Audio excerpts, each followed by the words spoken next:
ይህ የምፅዓቱ አዋጅ ነጋሪ አገልግሎት ወቅታዊና ዕለታዊ ወጎችን በማቅረብ ትንታኔ የምንሰጥበት የተለያዩ እንግዶችንም በመጋበዝ የምናቀርብበት መድረክ ነው። መረጃዎችን ያጠናከረ ይዞልን የሚመጣው ፓስተር አለማየሁ ነሙ ሲሆን ፕሮግራሙን የመራና መሰናዶውን ኤዲት በማድረግ ወደ እናንተ የሚያቀርበው ይልቃል አስራት ነው። መልካም ጊዜ። ሻሎም ሻሎም።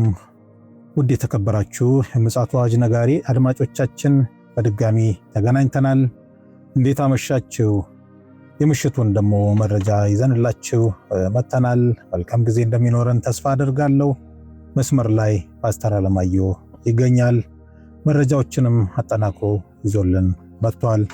እስኪ ምንድነው ይሄ መረጃ የሚለውን በኋላ ላይ እንሰማው ይሆናል። እንግዲህ ጥሩ ጊዜ እንደሚኖረን በድጋሚ ተስፋ አደርጋለሁ። ይልቃል አስራት ነኝ ከምፅዓቱ አዋጅ ነጋሪ አገልግሎት። ውድ አድማጮቻችን እንግዲህ ዓለማችን በአሁኑ ሰዓት እንግዲህ ብዙ በርካታ መረጃዎች እየተሰሙ ይገኛሉ።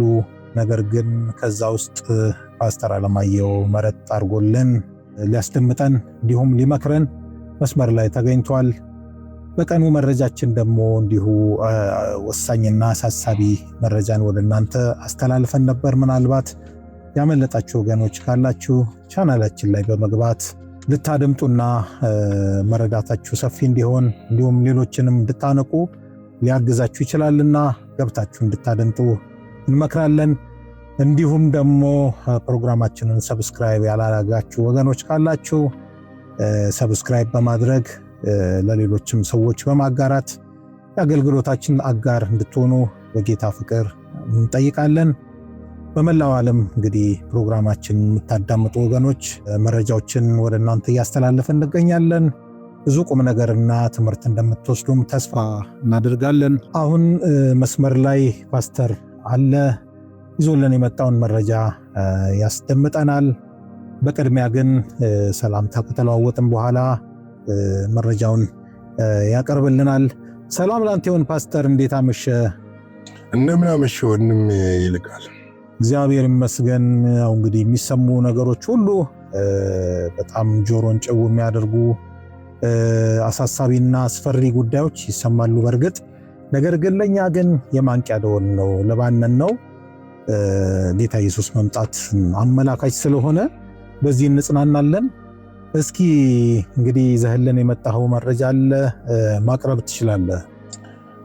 እንግዲህ ዓለማችን አሁን ያለበት ከምስራቅ እስከ ሰሜን፣ ከሰሜን እስከ ደቡብ እስከ ምዕራብ ያለው ነገር ውጥንቅጡ የወጣ ጉዳይ ነው ያለው። አንድ ነገር ላይ ይጀመራል፣ ውል አልባ ሆኖ ሳይቋጭ ይቆማል። እንግዲህ ሰሞኑን እንደምታውቀው በኢራን እና በአሜሪካ መካከል ጫፍ ላይ የደረሰ የጦርነት ቁልፍ የመጫን ጉዳይ በድርድር በተለይም ደግሞ የአረብ ሀገሮቹ ባደረጉት ከባድ ጥረት ድርድር ተደርጎ ለማድረግ አልተቀለበሰም። እውነት ለመናገር አልተቀለበሰም። ድርድር ለማድረግ ነው። በመጀመሪያ ድርድሩ ይደረጋል የተባለው ቱርክ እስታንቡል ነበረ። በእስታንቡል ኢራን አልተመቻትም። የውጭ ጉዳይ ሚኒስትሩ አባስ አራቺ እና ስቲቭ ዊትኮፍ ተገናኝተው ይነጋገራሉ በቀጥታ ነበር የተባለው። ነገር ግን ኢራን ካቀረበችው አንዳንድ ጥያቄ የተነሳ ከመደራደሪ በፊት ቅድመ ሁኔታዎች የሚባሉ ነገሮች አሉ።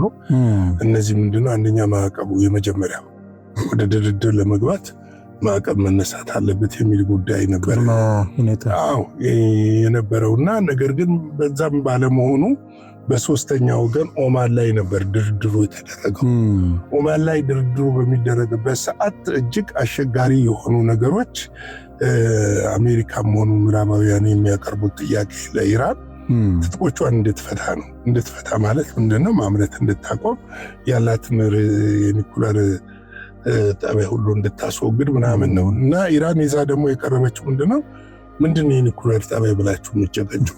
የኒኩለር ጣቢያውን እኮ መታችሁታል፣ አፈርሳችሁታል። አዎ 3ቱም የኒኩለር ጣቢያ ተመቷል። ምንድን የታለ የኒኩለር ጣቢያው?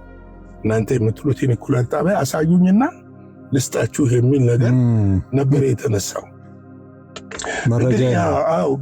በዚህ አሜሪካኖቹ ሊሉ የሚሉት ነገር የለም። መተነዋል ብለዋል፣ አውድመነዋል ብለዋል። ካወደሙት ደግሞ በወደመ ነገር አትደራደሩ እና ከባድ መልስ ምት ነው። አዎ እና ይሄንን ጉዳይ በእንዲህ እንዳለ እንግዲህ በሶስተኛ ወገን የተደረገው ድርድር ለሌላ ቀጠሮ ተሸጋግሮ ለጊዜውም ቢሆን ጦርነቱ ጋብ ያለ ቢመስልም ነገር ግን አሜሪካ በዚሁ መሃል ደግሞ የማንኛውም ከኢራን ነዳጅም ሆነ ምንም የሚገዛ ሀገር 25% ታሪፍ ጥላለሁ ማለቷ ደግሞ ድርድሩን ሌላ ጡዘት ላይ ወደ ሌላ ጡዘት እየወሰደው ነው ያለው። ግን እኔ አንድ ያስገረመኝ ነገር አለ። የቀድሞ የኢራን የኒኩለር ተደራዳሪ ሳይድ ሐሰን ሙሴቢ በኢራን እና በአሜሪካ መካከል እየተካሄደ ባለው አዲስ የድርድር ዙር ሁለቱም ወገኖች ለጋራ ስምምነት ጥረት እያደረጉ መሆኑን ግን ወደ ፊት አስቸጋሪ ሁኔታዎች እንደሚጠብቅ አስጠንቅቀዋል። ዲፕሎማሲያዊ ቋንቋ ይመስላል። አዎ አይ ድርድሩ አሁን ለምሳሌ ድርድሩ ወደ እንደተፈለገው ይሄዳል ወይ? አሁን እኔም አንተም እስቲ ካለው ተጨባጭ ሁኔታ እንነሳ። ይሄዳል ወይ? የሚሄድበት አሁን እና አሜሪካ እያቀረቡ ያሉትን ነገር የኢራን እኮ አሁን ግዙፍ ወታደራዊ አቋም አላት፣ ምንም ጥያቄ የለውም። እና ይሄንን እነሱ ይታይ የሚሏትን ትተዋለች ወይ የሚለውን ነገር ነው። እና እሳቸው ምንድነው እንደ ሙሴቢ እንደገለጹት የድርድሩ ዋና ማነቆ የኢራን የኒኩለር መርሃ ግብር ሰላማዊ መሆኑ አለመሆኑ ሳይሆን የእስራኤል ቀይ መስመሮች ናቸው ነው። ገብቶሃል? እስራኤል ካልተስማማች አሜሪካ ተስማማማ። ስለዚህ ቢሃይንድ አሜሪካ እስራኤል አለች ነው። አሜሪካ ሳትሆን ስለዚህ በግልባጩ እስራኤል ናት። አይደለም አሁን ጣጣው እሱ አይደለም ነው። እስራኤል ቀይ መስመር በላይ ያስቀመጠቻቸው ነገሮች እስካልተነሱ ድረስ ድርድር ቢደረግም ዋጋ የለውም። ድርድሩ ሰላማዊ ነገሮችን የሰላም ስምምነቶችን ሊያመጣ አይችልም ነው። አንዱ ትልቁ የኒኩለር ተደራዳሪ የነበሩ ዲፕሎማት የመከራከሪያ ሀሳባቸው ይሄ ነው። ቀይ መስመር ናቸው ብለዋል። እንደርሳቸው ገለጻ እስራኤል መካከለኛው ምስራቅ ሁለት ዋና የበላይነትን ትፈልጋለች። አንዱ ይሄ ነው ቁልፍ የሚሉት እሳቸው። አንደኛው የኒኩለር የበላይነትን ትፈልጋለች። እስራኤል ኒኩለር ታጥቃለች፣ የኒኩለር የበላይነትን ትፈልጋለች። ማንም ኒኩለር እንዲታጠቅ ደግሞ አትፈልግም። አንዱ እሱ ነው። ሁለተኛው የወታደራዊ የበላይነትን ትፈልጋለች። በወታደራዊ አቅም ከእሷ በልጠ መገኘት የለብህም። ቀይ መስመር ነው።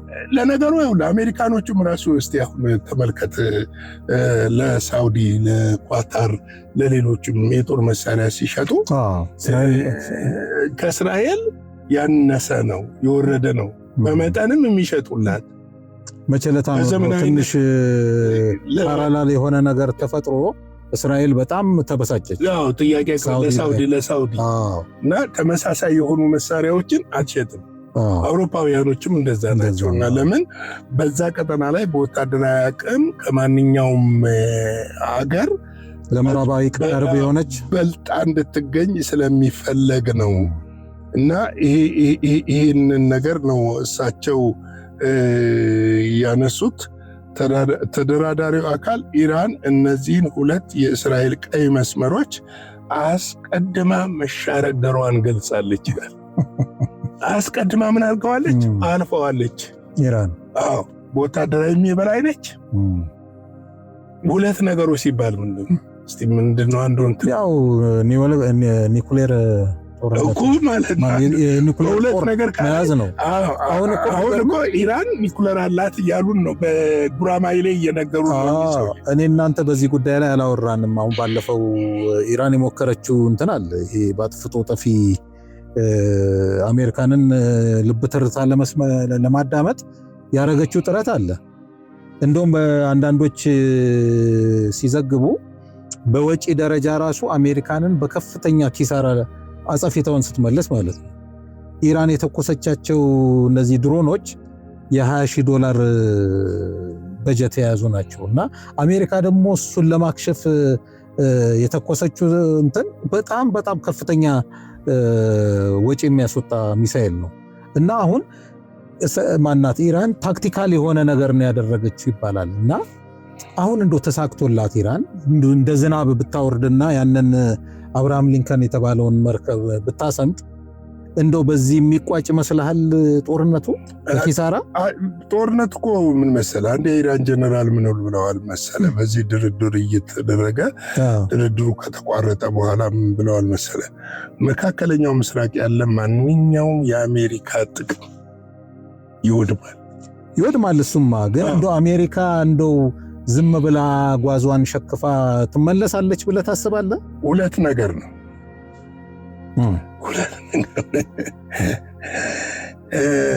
እንደ አፍጋኒስታን ማለት ነው። አንደኛው ካፈርኩ አይመልሰኝ ብለህ ፊት ለፊት መግባት ነው የምልህ። እንደው ኢራን የምትባል ሀገር ነበረች ሊያሰኝ የሚችል ክስተት ሊከሰት ይችላል። እሱን ለማድረግ ደግሞ አሁን ጊዜው አይመስለኝም። እርግጥ አዎ፣ ኢራንም የፈራችው እሱ ይመስለኛል። አይደለም ኢራን አሁን ፈርታ አይደለም።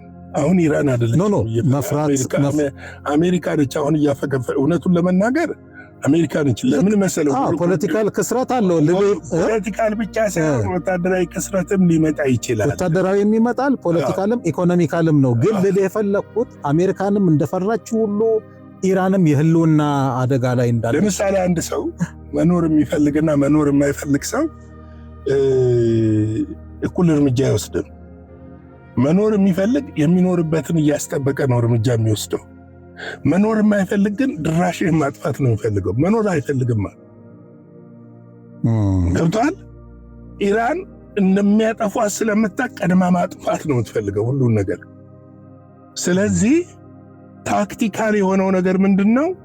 በዲፕሎማሲ እና በኢኮኖሚ ጫና በማስጨነቅ ኢራቅን ኢራንን ትጥቅ ማስፈታት የሚለውን ነገር ነው እየተጠቀሙ ያሉት።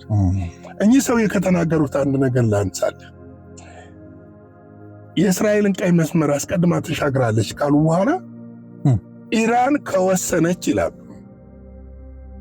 እስካሁን ሳትወስን ቀርታ ነው እንዴ? ከወሰነች የኒኩለር ቦምብ የመስራት አቅም አላት። ያው እንደ ማስተባበያም ሆኖ ግን እንዳልከው ኢንዳይሬክትሊ ታጥቀናል ነው አላት። በቃ አላት ካለ ቦምብ መስራት መቻል ካለ አላት ካለ ጨረሩን እኮ ወስዳ የሆነ የፈሰራው ሚሳኤል ላይ መግጠም ነው። አላት ማለት አላት ነው፣ ከፈለገች ነው። በሌላ አባባል አልፈለግንም ስላልፈለግን ነው እንጂ እናንተ ክልክላችሁን አይደለም ነው። የእናንተ ጫና አላስቆመንም ነው መውሰድ። አሁን ለምሳሌ ይሄንን ነገር ምንድነው መስራት አቅም አላት ካሉ በኋላ በሌላ በኩል ደግሞ ጥቃት ሲሰነዘርባት በእስራኤል ላይ አጸፋዊ እርምጃ መውሰድ እንደምትችል አሳይታለች ብለዋል። ሚሴቢ ለችግሩ ዘላቂ መፍትሄ ይሆናል ያሉትን በዓለም አቀፍ የአቶሚክ ኢነርጂ ኤጀንሲ ቁጥጥር ስር የሚገኝ እና በኢራንና ሳውዲ አረቢያ፣ ቱርክ፣ ግብፅ እና ሌሎች የፋርስ ባህረ ሰላጤ አገሮች በጋራ የሚመሩት ባለብዙ ወገን የኒኩለር ማብላያ ተቋም መመስረት እንደሆነ አስባለሁ ብለው ጠቆም አድርገዋል። ይሄ ደግሞ ለእስራኤል ሌላ ራስ ምታት ነው። በጣም አረቦች አንድ ይሆናሉ ማለት ነው። በአረቦች ብቻ ሳይሆን በእምነትም ዙሪያ ያሉት ማህበረሰብ እኮ አንድ ይሆናሉ። አንድ የመሆን ነገር አለ። እና ስለዚህ ይህንን ተቋም ተመስርቶ ኒኩለር እንዲያበለጽጉ ቢደረግ የሚል ነው ያሉት። እንግዲህ በኦማን የተካሄደው በሶስተኛ ወገን ድርድር መልካም ነው ቢባልም እነ ሳውዲ አረቢያ ያመጡትስ ሐሳብ ለምሳሌ በ3 ዓመት ውስጥ ኢራን የሚገደበው ተገድቦ ከ3 ዓመት በኋላ ቀስ በቀስ ለሰላማዊ የሚሆን የኒውክሌር ብልጸጋ ብታረግ የሚል እንትን አለ። የዩራኒየም አንድ ነገር ልንገርህ፣ ኢራን ጨርሳለች። በአጭሩ ጨርሳለች። ባለፈው 10 ኒውክሌር መስራት የሚያስችላትን ዩራኒየም በእጇ ላይ አለ። ያንን ዩራኒየም አስረክቢ ነው። እሷ ደግሞ ወድሞብኛል፣ ከየት አምጥቼ ነው ማስረክበው ነው። እኚህ ሰውዬ ደግሞ በገዳም እንዳምነው ሲነግሩ መስራት ትችላለች። ስለዚህ እና በሌላ አጥቃለች ነው። ከእስራኤል ቀይ መስመር ኢራን አስቀድማን የተሻገረችው ሲሉ የእስራኤል ቀይ መስመር ሁለቱ ከሆነ ሁለቱን ከተሻገረች ሁለቱም አላት ማለት ነው። እና ስለዚህ አሁን ብዙዎች ዲፕሎማሲያዊ ጨዋታ ነው አሁን እዚህ ጋር የሚያስፈልገው። ምንም ጦርነቱ የሚቀር አይደለም። አሁን በቅርብ ኔታንያሁ ተመልሰው እንደገና ወደ አሜሪካ ወደ ዋሽንግተን ያመራሉ በዚህ ጉዳይ ላይ ለመነጋገር። አስቀድመው የኤታማዦር ሹሞቹ አውርተዋል። ዝግጅቱ እንዳለ ነው ያለው። የአሜሪካ የጦር መርከቦች ከኢላማ ስጋት ወደማይሆንበት ወደኋላ የመመለስ ነገር አሳይተዋል። ቢሆንም አልፎ የሚሄድ ሚሳኤሎች አሏት ኢራን። አሁን እኮ ችግሩ እኮ ስጋቱ አሁን ከባለፈው በመማር አሁን ናታንያሁ እዛ ሄደው ባሉበት ሰዓት በድንገት ጥቃት ብታደርስ ይሄ በጣም ክሪቲካል ታይም ላይ ያው እንግዲህ የፈራነው የጎግ ማጎግ ጦርነት መነሻ ይሆናል። ለምሳሌ አንዱ ዶናልድ ትራምፕ በቀደም ያልጠቀስነው ከቻይናው ሺን ጋር ንግግር ሲያደርጉ እነሱ ኢራንን መደገፍ እንዲያቆሙ ነበር አንደኛው ንግግር። ሎቢ ሊያደርጓቸው የፈለጉት ግን ምንድነው እሳቸው ያሉት ኢራንን መስራትም መደገፍም እንደማያቆሙ ነው በግልጽ የተነገሯቸው። አንሌስ አሜሪካ እስራኤልን መደገፍ እስካላቆመች እንደማያቆሙ ነው የነገራቸው። እንግዲህ ወገኖቻችን ዓለማችን በዚህ መልክ ነው። መቼ ምን እንዴት ድንገት እንደሚከሰት አናውቅም። ሁሌም ዝግጁና ንቁ ሆኖ መገኘቱ ደግሞ በጣም እጅግ አስፈላጊ ነው። እግዚአብሔርም የሚለን ይህንን ነው እና ነቅተን በትጋት በእግዚአብሔር ፊት መጽናት አለብን። ራሳችንን ማዘጋጀት አለብን። ስለዚህ ነገ በራችንን ሊያንኳኳ የሚችል ነገሮች ሊኖሩ ስለሚችሉ እዚሁ መዘጋጀት አለብን። ሌላው ስለ ሀገራችን መጸለይ አለብን። ሀገራችንን ወደ ዳግም ጦርነት እንዳትገባ አበጥብቀን መማጸን አለብን። የጦርነትን የማያውቅ ሰው ፉከራና ሽለላ ያበዛል። ጦርነት አውዳሚ ነው፣ የሚመረጥ አይደለም። ምርጫ ከጠፋነ የግድ በር ከተንኳኳ የምታደርገው እንጂ ከሰላም የተሻለ ምንም ነገር የለም። በጦርነት ውስጥ ብዙ ነገር ነው የሚወድመው። ሰላም ማጣት ብቻ አይደለም፣ ወንጌል አለመስበክ ብቻ አይደለም። ንብረት ይወድማል። የሰው ልጅ ክቡር የሆነው የሰው ሕይወት ያልፋል። ይሄ በምንም የሚተካ አይደለምና ለዚህም ማጥብቀን እንጸልይ እላለሁ። የጌታ ጸጋ ሰላም ከሁላችን ጋር ይሁን። ሻሎም። እግዚአብሔር አብስቶ ይባርክ ፓስተር። በጣም ጥሩ ማሳሰቢያ ነው ያሳሰብከን። በተለይ ስለ ሀገራችን ያነሳው ጉዳይ አሳሳቢ ነው። ጸሎት የማይመልሰው ምንም ነገር ስለሌለ የጸሎት ኃይል ከዲፕሎማሲም በላይ ስለሆነ እንግዲህ ቅዱሳን እንደሰማነው የጸሎት ርዕስ ፓስተር ሰጥቶናል። እንዲሁም ደግሞ ለኢየሩሳሌምም ለዓለምም ሰላም መጸለይ እንዳለብን መጽሐፍ ቅዱስም ይመክረናል። የኛ ተግባር መጸለይና ለሚጠፉት ነፍሳት በእግዚአብሔር ፊት ማቅረብ እንዳለብን ማመን አለብን። እንግዲህ ውድ አድማጮቻችን በዓለማችን ዙሪያ እየሆነ ያለው ክስተት ይህንን ይመስላል። ቀንም ላይም እንደተናገርነው አሁንም ምሽትም እንደዚሁ አሳሳቢ ጉዳዮች ነው እየተደመጡ ያሉት። እነዚህ ነገሮች ደግሞ ለኛ ማንቂያ ደወሎች ስለሆኑ አሁንም ቸል እንዳንል እንዳንዘናጋ ዝግጁ እንድንሆን ምክራችንን እንለግሳለን። እግዚአብሔር የተመሰገነ ይሁን። እንግዲህ ለዛሬ ሰኞ በቀንም እንዲሁም በዚህ ምሽት ይዘን የቀረብነው መረጃና መልእክት ይህንን ይመስላል። መረጃውን ደግሞ አጠናቆ ለኛ ይዞልን የሚመጣ ወንድማችን ፓስተር አለማየሁ ነው። እኔም እንግዲህ አብሬያችሁ ፕሮግራም በመብራት ነበርኩኝ። መልካም ጊዜ ይሆንላችሁ። ነገ እስከምንገናኝ ድረስ ሻሎም። ለዛሬ ይዘን የመጣነው ወቅታዊ መረጃ ይህንን ይመስል ነበረ። በሌላ ጊዜ በሌላ መሰናዶ እስከምንገናኝ ሰላም ለእናንተ ይሁን።